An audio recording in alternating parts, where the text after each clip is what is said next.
വയനാട്ടിൽ രാഹുൽ ഗാന്ധിക്ക് മികച്ച വിജയം സമ്മാനിക്കേണ്ട ബാധ്യത സംസ്ഥാന കോൺഗ്രസ് നേതൃത്വത്തിനാണ്. അതിനാൽ തന്നെ പ്രവർത്തകർക്ക് ആവേശം നൽകാനാണ് നേതാക്കളുടെ ശ്രമം. ഇതിന്റെ ഭാഗമായി വയനാട്ടിൽ രാഹുൽ ഗാന്ധിയുടെ ഭൂരിപക്ഷം കൂട്ടാൻ സ്വർണം സമ്മാനം പ്രഖ്യാപിച്ച് പ്രതിപക്ഷ നേതാവ് രമേശ് ചെന്നിത്തല രംഗത്തെത്തിയിരിക്കുകയാണ്. രാഹുൽ ഗാന്ധിക്ക് ഏറ്റവും കൂടുതൽ ഭൂരിപക്ഷം കിട്ടുന്ന നിയോജക മണ്ഡലത്തിന് 1 പവൻ സ്വർണമാണ് രമേശ് ചെന്നിത്തലയുടെ വാഗ്ദാനം. രാഹുൽ ഗാന്ധിക്ക് 3 ലക്ഷത്തിന് മുകളിൽ ഭൂരിപക്ഷമാണ് കോൺഗ്രസ് പ്രതീക്ഷിക്കുന്നത്.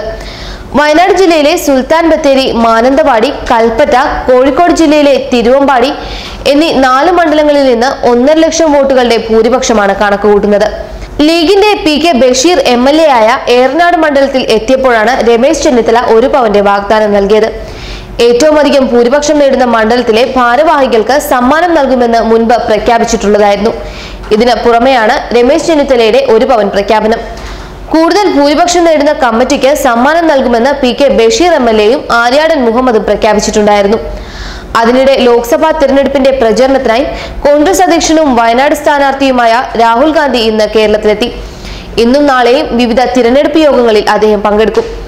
ഇന്ന് രാവിലെ 10 മണിയോടെ ഹെലികോപ്റ്ററിൽ കൊല്ലത്ത് നിന്ന് പത്തനാപുരത്തെത്തി UDF തിരഞ്ഞെടുപ്പ് യോഗത്തിൽ പ്രസംഗിക്കുന്ന അദ്ദേഹം 11:30 പത്തനംതിട്ടയിലെ യോഗത്തിലും പങ്കെടുക്കും. പിന്നീട് അന്തരിച്ച കേരള കോൺഗ്രസ് നേതാവ് KM മാണിയുടെ പാലായിലെ വീട്ടിലെത്തി കുടുംബാംഗങ്ങളെ അനുശോചനം അറിയിക്കും. വൈകുന്നേരം 4 മണിക്ക് ആലപ്പുഴയിൽ നടക്കുന്ന തിരഞ്ഞെടുപ്പ് യോഗത്തിലും രാഹുൽ ഗാന്ധി പങ്കെടുക്കും. ഹെലികോപ്റ്റർ മാർഗം തിരുവനന്തപുരത്തെത്തുന്ന അദ്ദേഹം വൈകിട്ട് 6-ന് സെൻട്രൽ സ്റ്റേഡിയത്തിൽ നടക്കുന്ന UDFന്റെ തിരഞ്ഞെടുപ്പ് സമ്മേളനത്തിൽ പങ്കെടുക്കും. പിന്നീട് വിമാനമാർഗം രാഹുൽ കണ്ണൂരിലേക്ക് തിരിക്കും. രാത്രി കണ്ണൂരിൽ തങ്ങിയ ശേഷം നാളെ വയനാട്ടിൽ പ്രചാരണ പരിപാടികളിൽ പങ്കെടുക്കും. വയനാട് മണ്ഡലത്തിൽ ഉൾപ്പെടുന്ന വയനാട്, മലപ്പുറം, കോഴിക്കോട് ജില്ലയിലെ വിവിധ പ്രദേശങ്ങളിലെ തിരഞ്ഞെടുപ്പ് യോഗങ്ങളിൽ പ്രസംഗിക്കും. പിതാവ് രാജീവ് ഗാന്ധിയുടെ ചിതാഭസ്മം നിമജ്ജനം ചെയ്ത തിരുനെല്ലി പാപനാശിനിയിൽ ദർശനം നടത്തിയേക്കും. SPGയുടെയും പോലീസിന്റെയും സുരക്ഷാ റിപ്പോർട്ടിന്റെ അടിസ്ഥാനത്തിലാകും ഇക്കാര്യത്തിൽ അന്തിമ തീരുമാനമെടുക്കുക.